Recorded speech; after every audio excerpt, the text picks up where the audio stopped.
Hi everyone.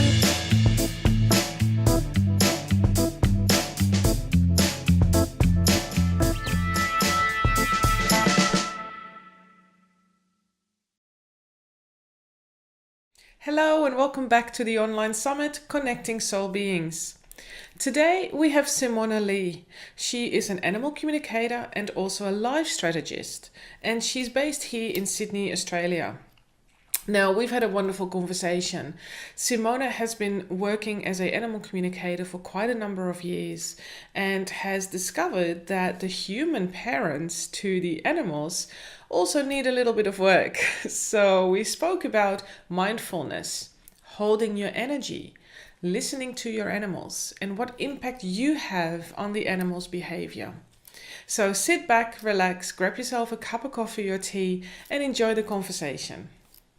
When did you start doing animal communication? In 2011, that's when I discovered that I could do that. So it's been a few years now. Did you study it or did you just naturally do it? I was approached by a snake, so I can officially blame an animal for getting me into this stuff. So it's all natural for you. You just high five. I did that too. That's like, but that discovery is a journey. Yeah, very it's a much. massive journey. And you had a snake. Yes. Yeah. So that was really interesting. And then I found it was actually right after I started learning about Reiki healing and my spiritual abilities.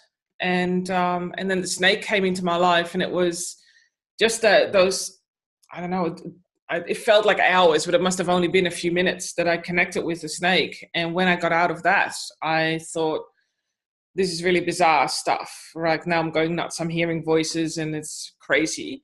But then I started researching about talking to animals and animal communication. And then I found a few other animal communicators, including yourself, online.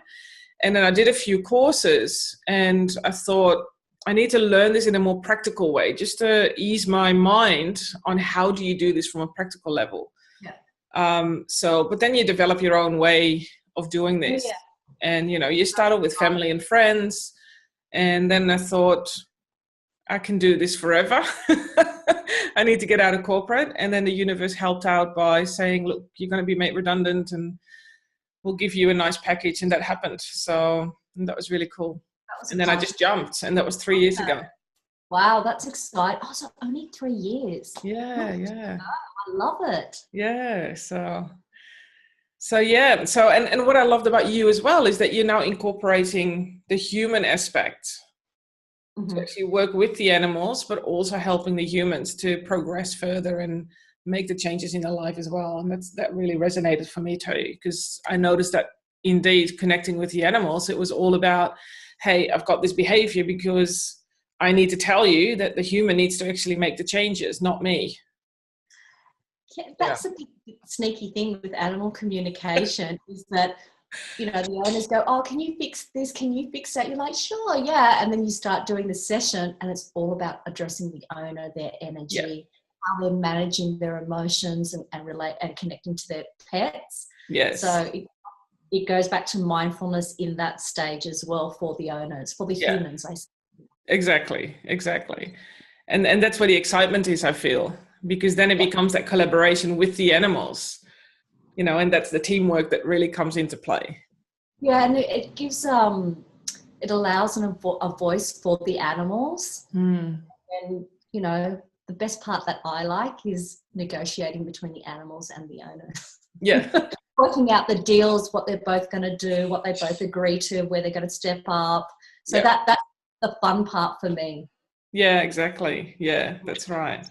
Beautiful. So how did you get into animal communication? It happened. So in reflection, I've always been able to chat to animals. Most kids do anyway, that. Yes. And I grew up as an only child. So all my siblings were my animals, and my poor mum made sure I had lots and lots of animals continuously growing up. So I'd be chatting to them and stuff like that. And then in my 20s, I went traveling for a few years, I think 7 years. And when I came back to Australia, a cat, a female alpha cat, adopted me, and her name was Kate, right? And she would talk to me non-stop. and she'd tell me what to do, tell me when to go to bed, be like, would have arguments. I'm not going to bed now, which I'm sure some people do with their already. And then I had friends tell me about their animals, and I'd say to them, oh, so you went here today to this coffee shop, or I'd just say you'd gone to a coffee shop, and they'd be like, how do you know? You didn't say hello, you didn't tell me when you saw me. And I said, no, your pet's telling me, your dog's telling me, because you took your dog with you. Wow. And they didn't believe me at first, and they thought I was playing games and stalking them. And then when some of their pets were sick, I'd tell them where it was located and the pain level. And then their friends would tell their friends, and it just went on from there. Yeah. And then I think when I was doing complete strangers is when I thought, I think I'd really like to do this for a living, make it my passion, and see where it goes from there. I was already working with people, the humans, on the coaching side, the healing side. Yeah. And then I just incorporated that into the animal communication part in about a year later. Wow. So it wasn't that long afterwards, after I left quit job working in the corporate world, and then stepped into coaching.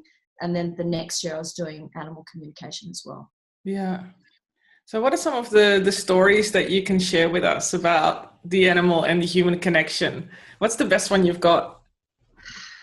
I've had quite some pets. I'll say a cat, this particular cat that was so wise, so intuitive, such an old soul. And I was telling the owner, I said, your cat really knows what's going on, and he's telling me to tell you all these things that you need to do with your life to get back on track, to get everything back in order, because her life was quite chaotic. And the cat just kept saying, you're choosing the wrong partners. It was all about the men that she was to get involved with and create a relationship with. And the cat, and she said to me, my cat will not go to the men, specific men. And I said, because your cat's saying to you that they're not of the caliber that you should be connecting with. They're a lower vibration, or not that they're bad or anything, the men, it's just, it's bringing her down. Has to look after them instead of a partnership. Yeah. So that was one of the big ones. And it took her about a year to really investigate that and do self-work on herself, because it's all about self-esteem and self-worth. But she'd use her cat as the navigator. Yes. If the cat went to the person, the male, she'd be like, okay, I'm going to try this. If the cat didn't, she'd stay away from them, which I found really weird. So I thought, that's great. You're using a kitty cat. He told you lots of stuff, and it's working. So that was pretty exciting. Yeah. Another one, which I think is really funny, is that I had a client, well, two clients. They had two dogs, and they separated. The woman took the dog with her back overseas, and the male kept the doggy. Right. And both of them were really heartbroken. The dog missed his partner in crime, and he was quite hearted over the relationship. So it took a while to heal. And the doggy would just got anxiety and would just keep scratching the door until the door frame was gone from the bottom down. It got really bad. So that's when I started coming in and working with him, both of them actually. And it took a good 3 months of shifting, because when a doggy, as you know, gets separation anxiety, it's not overnight fixed. No. Really got to address the insecurities and working what creates a safety zone for them. So whether it's a small space, things like a thunder jacket, having the TV on, or just having doggy dates or doggy daycare, you need to start changing your daily habit. So after 3 or 4 months, I went to visit them, and he said, I want to know how he's going. I want to know if he's happy now, he likes the routine, because this dad was amazing. He did everything and anything he could to make his dog happy. Yeah.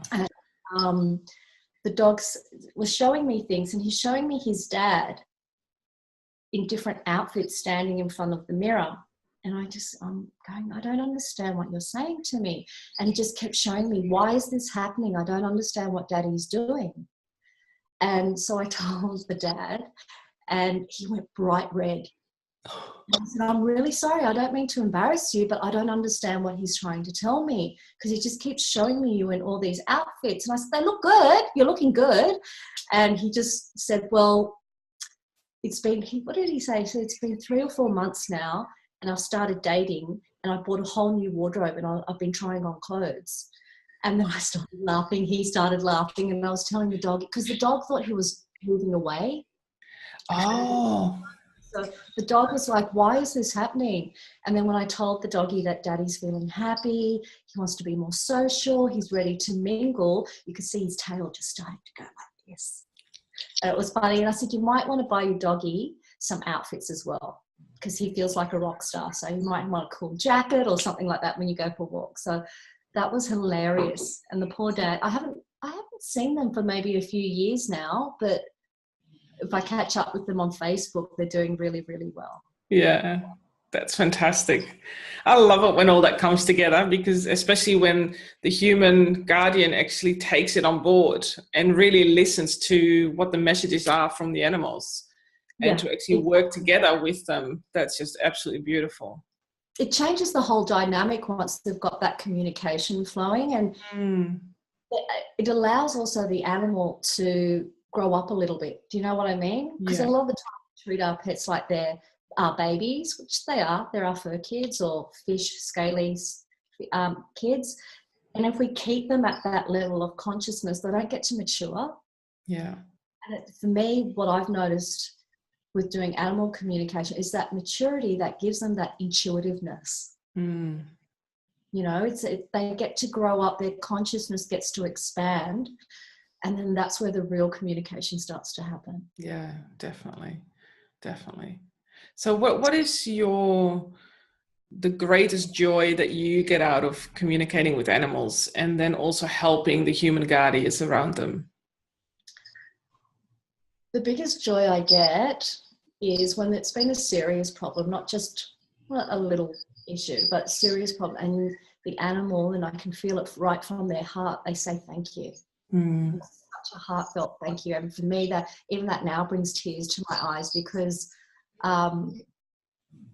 they've been so distraught, they've been so confused, they didn't know what to do, and then you just come in and basically you're translating.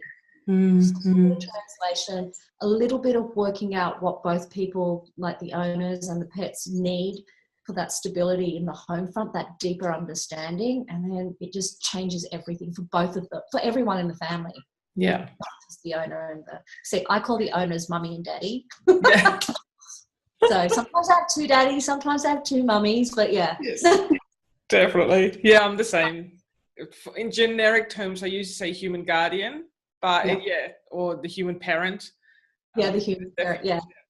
Definitely the mum and dad. Yeah. So it's that heartfelt thank you that makes everything so worthwhile for me. Because sometimes it's difficult explaining to, the owners that they have to step up. Yes. And that we're not just telling the animals what to do, what they can and can't do, and that they should follow it. I said, you try telling a 5-year-old and taking them to a candy store, you can't touch anything. And I'm like, if you're not looking, they're going to be touching. And I said, you can tell them, it doesn't mean they have to follow through. So it's that understanding, it's that conversational style of negotiating, of creating an understanding that you both follow through on, and it's respectful as well. Yes, definitely. Yeah. And it's also that permission that I feel that we receive from them before we even start. When you talk about respect as well, that's, because you're sort of going into their space and we're utilizing their energy to start receiving the information. So for me, it's always, the permission that we receive to have that conversation and to start really tuning in and listening to them. Yeah. And utilizing their energy for that moment to pick up what needs to be come out in the open, so to speak, for everyone. Yeah. It's like that permission is knocking on someone's front door and saying, hi, is it okay? That's all it is. Exactly. That's all it is. Yeah. That energy that you mentioned, that's their home. Yeah. That's their space. So it is important that you ask permission, that you're so polite, and that you're gentle as you connect. Yes. Yeah, that's right. And the same goes for the people too. Because when you work with the animals, I mean, it's not just them, but for the people as well. And it was interesting the first time I had to share with a human that the animal had certain messages for them.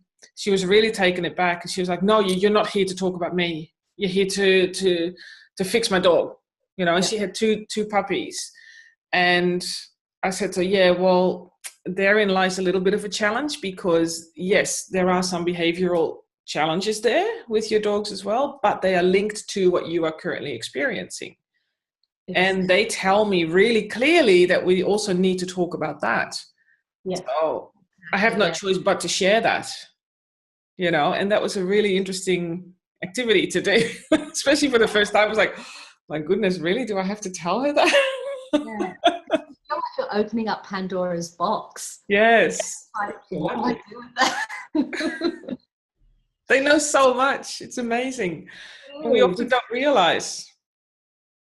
Yeah. And I always say that animals, their behavior, you know, the way they interact with others, yourself, is a direct example of how we're managing our own state, our own energy, our own emotional state. So if they start misbehaving, we've got to address ourselves first. You know, are we tipping over the edge with stress? Are we out of the body all the time and being manic with everything we have to do?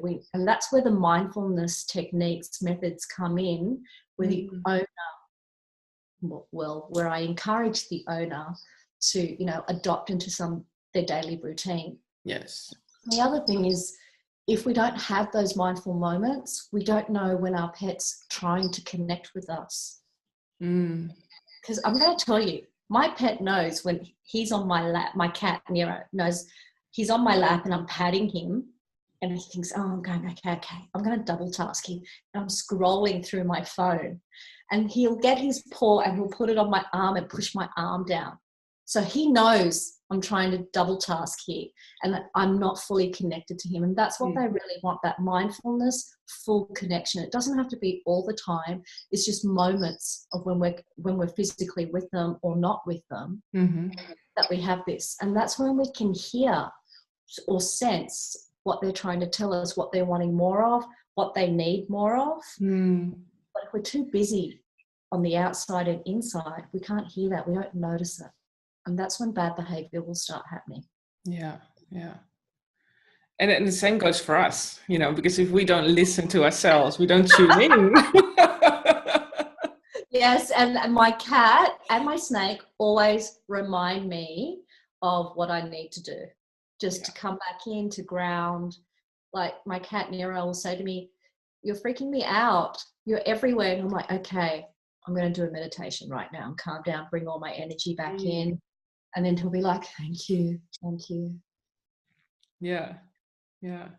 Is there a difference? This is always, I mean, I know that there is, but people usually ask me, so I'm interested to hear your point of view on that. Do you feel that there is a difference between the animals in terms of personality or how they communicate with us? Well, from my experience, they've all got different personalities, all have different energies. Species to species, for me, I find that there's a different frequency in their energy, like from a bird to a fish. So this is very generic, but like a fish's frequency to connect in and communicate is a little bit slower, just a little bit slower and denser. Then, you know, you have the cats and the dogs. They're the main ones that I do. So that's like in a heartbeat, you just connect in. And then we've got birds. For me, the smaller the bird, the higher the frequency, because they're always fluttering. And it's like, so radios now are all digital, but when they were analog, we had to do the find the right station. Do you remember that? Oh, yes. So when I teach it, that's what I say, you know, remember the radio stations, if they're not millennials, and how we had to do find the right station. It's just finding the right frequency just to drop in and connect. But each of them have their own personality, which I love. And for me, they'll talk in different senses. So they might have their primary sense modality being quite visual. So they'll send you images or moving little movies of how they communicate feelings, or I'll hear them. Sometimes I'm working between all of my senses to connect with them, and conversational, but sometimes if they're not used to communicating, they don't know how. So you have to prompt them, send me a photo, send me an image, or show me how you're feeling. And then once they get comfortable using the different styles of communicating, then bang, they're in. Yeah. And then they're coming out everywhere. What about this? What about that? Yeah. I know, they get really excited, right? It's like, oh my God, you can hear me. Oh my goodness. Yeah, exactly. And then they've got so many stories. The stories are hilarious. They're so funny animals. Yeah. They're like, I always say they're like 5 to 6 year old kids when they're like not seniors. And I said, they just tell you whatever they're thinking and it just comes out. No filter. No filter. Exactly. And no slowing down either. No. Sometimes it comes through so quickly, you just can't keep up. That's amazing. They're so in the moment. Yeah. Yeah. And that's beautiful too, because it really reminds us to remain present. So animals teach us the mind. For me, they teach us to be mindful of ourselves first, and then to connect with them. If we have that habit, we're going to be mindful with every species and human that we come into contact with. Our plants, anything with a living vibration, we'll be more mindful of, and we can communicate with. My plants can tell me when they're thirsty. You'll see them drooping if they're thirsty. That's how most people visually will notice that the plants are thirsty. But if you just tap in, if you're mindful, you can tap into their frequency as well. And you're like, oh, I think I might water you guys. I can feel you're thirsty. You're feeling it. Yeah, exactly. Yeah. Yeah, it's fascinating still for me. I mean, doing it so long already. I mean, you're doing it way longer than me. But doing it for such a while, and even though sometimes it happens really quickly, like you say, it's almost second nature, you can just tune in. I'm still so surprised at the amount of information and the level of connection and how deep you can go, and the feeling that you get from that. It's almost like you're being lifted up together with the animal in that particular frequency. And I'm sometimes so amazed of the information that comes through, and the beautiful connections that we have, that it's such an honor to be able to do the work. It is, isn't it? Because it's all from the heart. Yeah. And that is like when we work from that space, it's such a beautiful energy. And for me, it's like there's no ego in that energy. There's no, you're navigating here and there. It's just pure emotion or energy connection, heart to heart. And it's just so beautiful to feel, like you said. Yeah, exactly. And it just really livens us up. I find. Yeah, for sure. So what is one thing that you could perhaps share with us that people can take away and practice at home, whether that's in relation to animals or to mindfulness? Well, it's the one thing that I always share with people, regardless if I'm working with them for themselves or with their animal, is to really step into your own energy daily. Because you don't wear the same clothes every day. They start to smell. Yeah. And if we're not aware of what we're collecting around it with our energy, because as soon as we come into contact with people, even just walking past them in a shopping mall or something like that, we're still getting bits of their energy stuck to us. You know what I mean?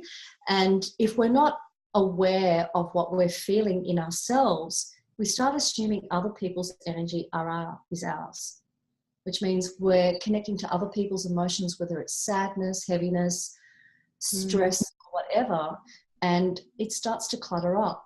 So if you do just some daily mindful exercises, you're able to declutter your energy and shower, like we have a shower every day. Yeah, exactly. It's just breathing techniques. It doesn't have to be a long duration of time. I say if you can do up to 5 minutes every single day minimum, that's all you need to do. So it's just sitting down, breathing. You can place your hand on your belly button and just breathing into the stomach slowly and then exhaling. Yeah. And then Some of them are, people will say they're yoga techniques, but yoga techniques bring you back into the body. And that's all it's about. Instead of our energy being scattered everywhere, we want to bring it home, especially at the end of the day, and clear it so we're not sleeping all the way through with other people's energy. Yeah. So it's just as simple as breathing in to bring all your energy in. A really quick one when you're stressed, I say to clients, is to just stamp your feet like a 2-year-old. You know those 2-year-old tantrums? Yeah. Because what that does is when they do it, they stamp their feet and they put their hands on their hips, and if you can see the energy, it expands. They just take up more space. So what you're doing is you're pulling in all your energy, you're grounding yourself by stamping your feet. And then when you put your hands on your hips, you're just gently expanding from within your body. So it's quite grounded energy. Wow. Quite strong. Mm. And really quick, it's really simple. Do it before you come in the house, because then you don't bring energetic debris into the home. You've decluttered slightly before you come in the home. Yes. And your animals will love you for this. So that's what I would suggest. It's either bring into the belly, palm on the belly button, just for, I'd say up to a minute if you haven't done it before. And the other one is stamping your feet really vigorously and then taking a few deep breaths in with your hands on your hips. So a bit of a Wonder Woman pose too. Wonder Woman or Superman. Yeah.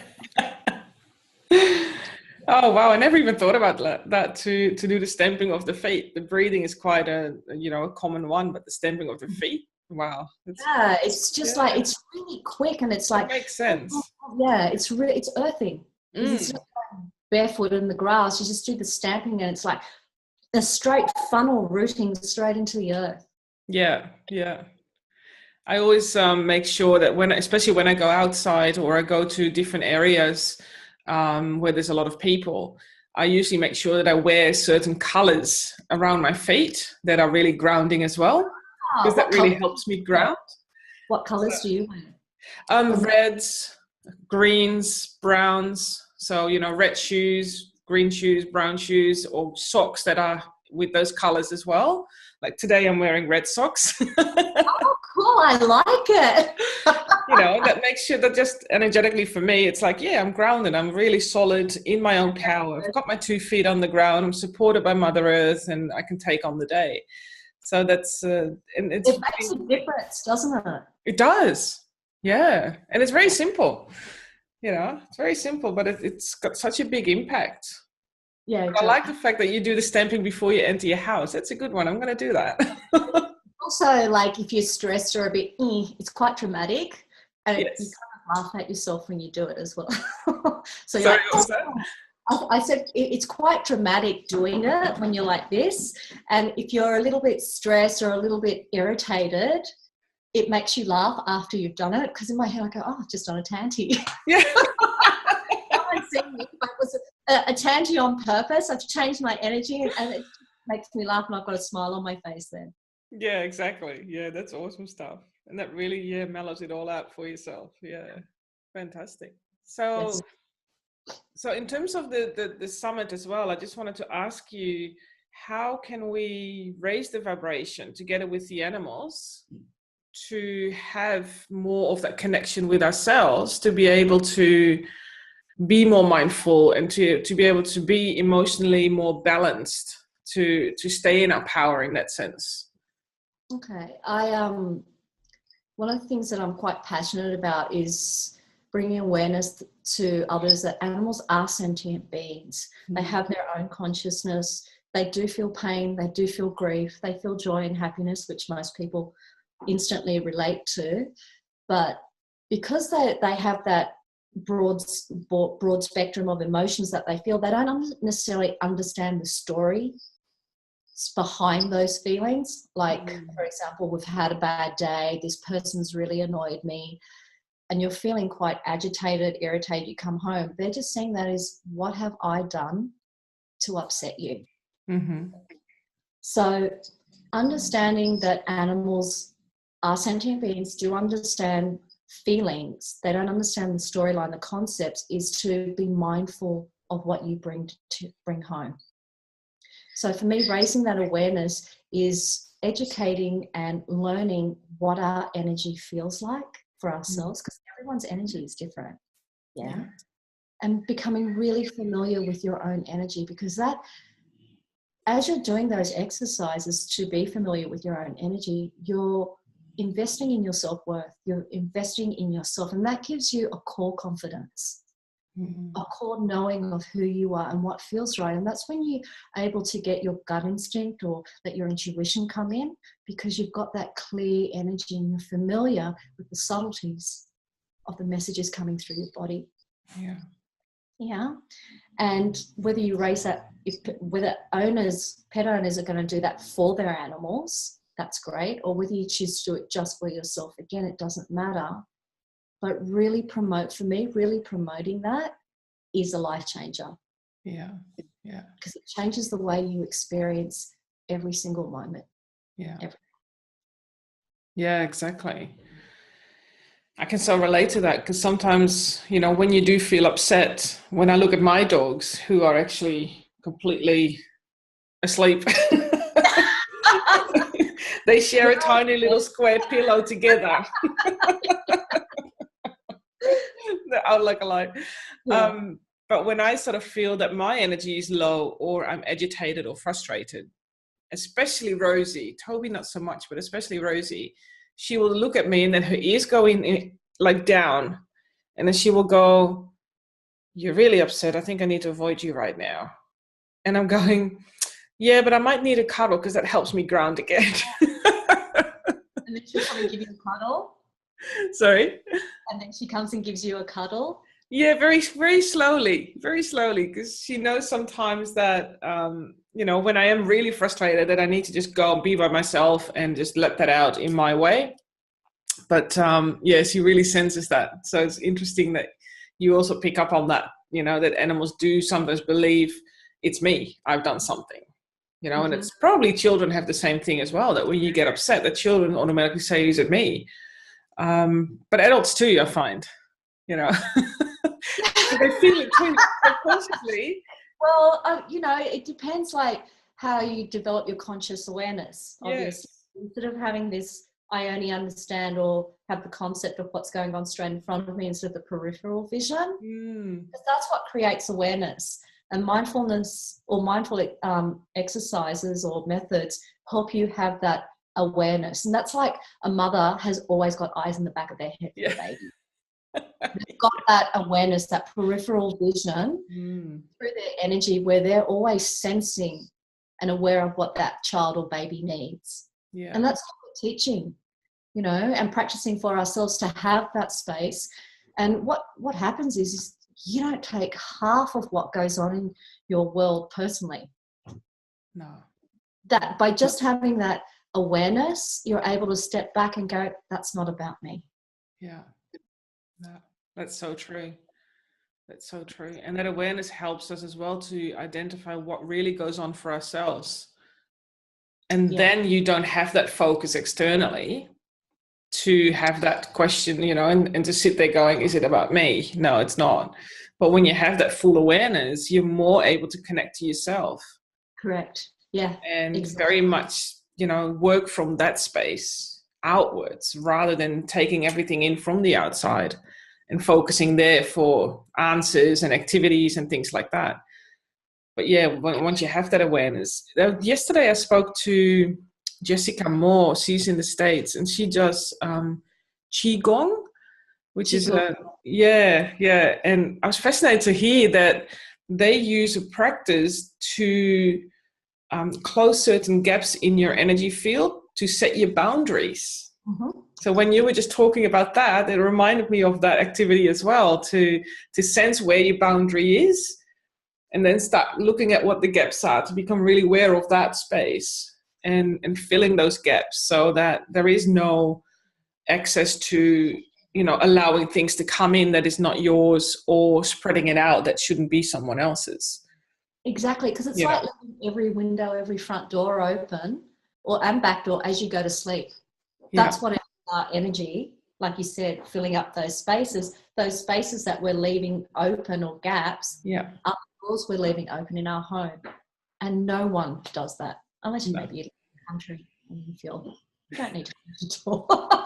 But generally, you know, at night we close our door, the windows, just to feel safe and to know that we're in our space. And that's what it is with our energy. With the mindfulness is about knowing what our energy is doing, where it's projecting, whether we're focusing on the outside, going in first to go out. Because that's what I always say, you've got to go in first to go out.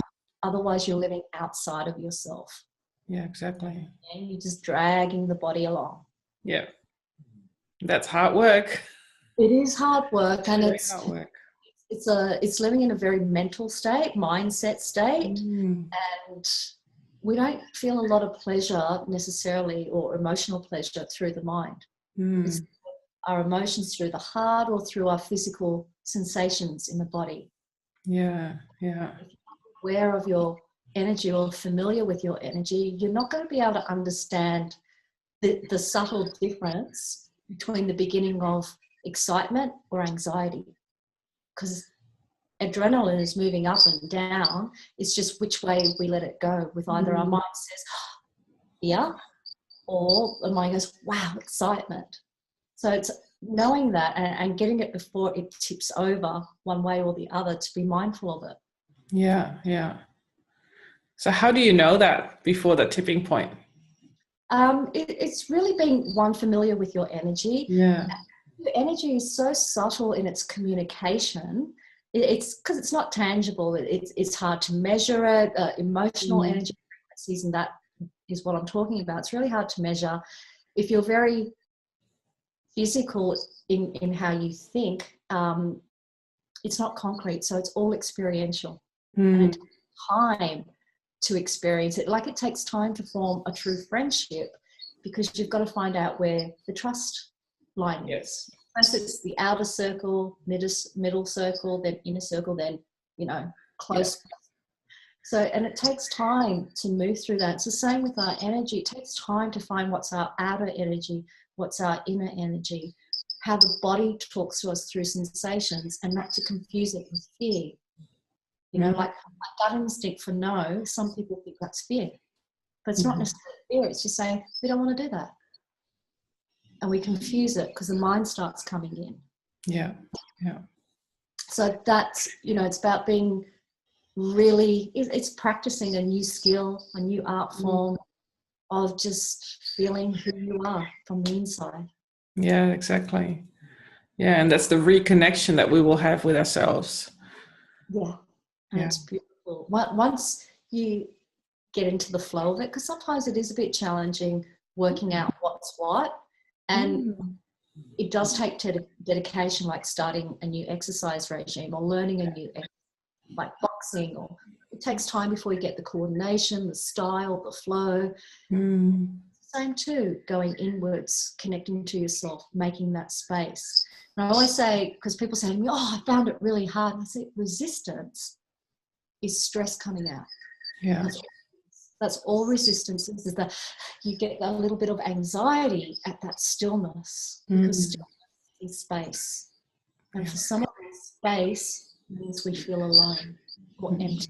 It's just spaciousness though, like clearing out your closet so that you can buy more new things. Yes, yeah, exactly. And it's so vital, you know, and understanding that there is no fear in that space. No. Understanding that space is purely you in your own power. And a lot of people, because they have not experienced it, they believe that it's so scary, so they resist being in that space. Yeah, exactly. You know, we're if we haven't learned to declutter our energy, we're actually hoarders of every experience, everything that we've held, you know, in within us.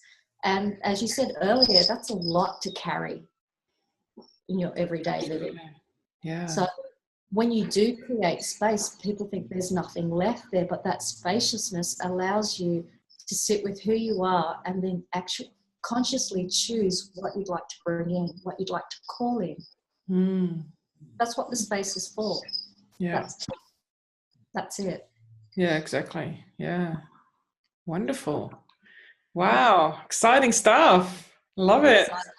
I know. I love talking about this. Yeah, I know.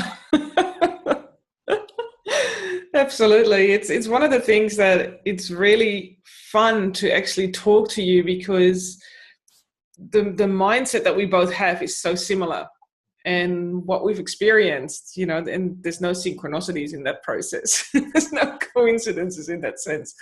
But yeah, it's so, what's the word?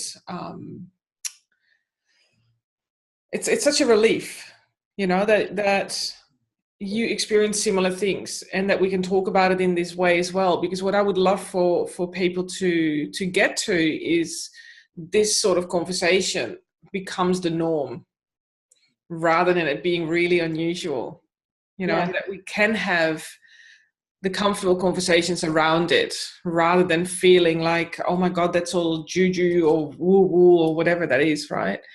So it's really wonderful to see as well that you are so grounded with the processes that you go through, and that you take on what you've learned and then implement that, and then share that with the rest of the world, together with the animals at the same time.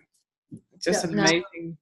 Yeah. I always say that because, you know, I'm human. I go through challenging times, difficult times. And then every time I go through something difficult, I'm like, oh, I've got to walk my talk. And, you know, stress, everything. I'm like, okay, let's go back to basics. Let's go back to the foundational levels and rebuild on that again. And it's not about never slipping off or falling off the train, because you can get off at a train station, that's fine, but it's knowing how to get back on it and having that basic structure for when life gets too overwhelmed, that you're going, okay, I'm going to simplify it and build on that. Yeah. But I understand the basis. Yes. Yeah. Being able to talk about it just, you know, like this every day would be absolutely amazing. Wow. Yes. Cheers to that one. Got my tea. Cheers. For sure. Wow, Simonne, thank you so much. It's been an absolute pleasure having you here. It's so wonderful to have your expertise and your beautiful energy here on the summit. And I can't thank you enough. It's been amazing. Thank you for inviting me. I've really enjoyed it. Thank you, Bianca. You're very welcome.